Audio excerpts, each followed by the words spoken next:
Okay, let's react to some crashes that happened right here in St. George in the month of March. So River Road, Riverside, this is probably our most common crash intersection. We got people turning left. Okay, pause. So yeah, that light just barely turned green after the crash happened, which means that black car beat that red light, which means that white car failed to yield. That's got to be the most common kind of crash at that intersection. People love to fail to yield, and that it was really close. I get it when, you think the car's gonna stop because that light has been yellow, and arguably that black car, yeah, the safer thing would have been to stop. But as long as they beat that red, legally speaking, the failure to yield is the one that's 100% at fault for that. All right, let's see the next one. Same intersection, River Road, Riverside. Again, different angle. Oh, wow. Yeah, so lights, just turns red after the crash. That's a even more clear fail to yield. Even the same direction. Somebody's just traveling east there, trying to get through. They're trying to beat a light. Stop trying to beat the light there, please. They're not legally at fault for that, the car that's going straight. But obviously, their day would have been better if they just, proceeded on the side of safety. Same place, the intersection from hell. Okay, so just a little to the east, a white car pulls out for seemingly no reason at all, has nowhere to go as traffic is backed up, and just pauses in the roadway and gets hit. That one's a little easier to tell who's at fault there. Now we're just a little bit north, 700 south on River Road, nighttime.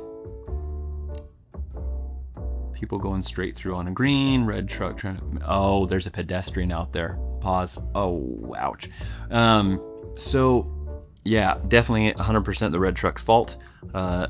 Failed to look for a pedestrian in the crosswalk. The guy's got the walk sign on because he's following a green light. So you got to watch for those. As a pedestrian, we want to keep a lookout too. If you're out at night wearing dark clothes, like I would keep your head on a swivel, but the red truck's 100% at fault there under Utah law. Okay, Wells Fargo by the mall. So we got Mall Drive. Oh, we got a courtesy trapper. Okay, so those cars leave a gap to let this van turn in there and just wave them right into a hazard. I'm sure the person that waved them in just left the scene. Don't listen to these courtesy trappers that are trying to wave you into your death. Don't turn when you shouldn't turn. They obviously failed to see that car. The car that turned is 100% at fault there. Okay, so like 1100 East, 1000 East, St. George Boulevard by Wendy's. Oh, yeah.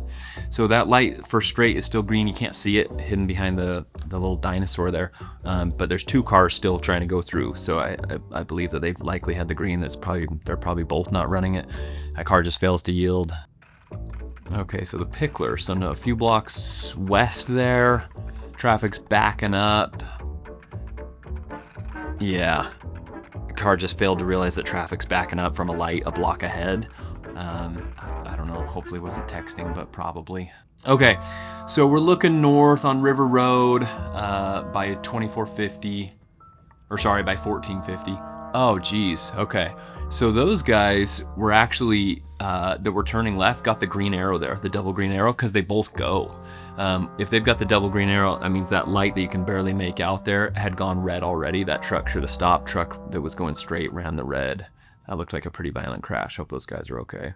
Be careful driving out there, St. George. The weather's been good, but we just gotta not be on our phones and not be in a hurry, and yeah, drive safe. I'm Andrew Spainhower with McMullen Injury Law. Thanks.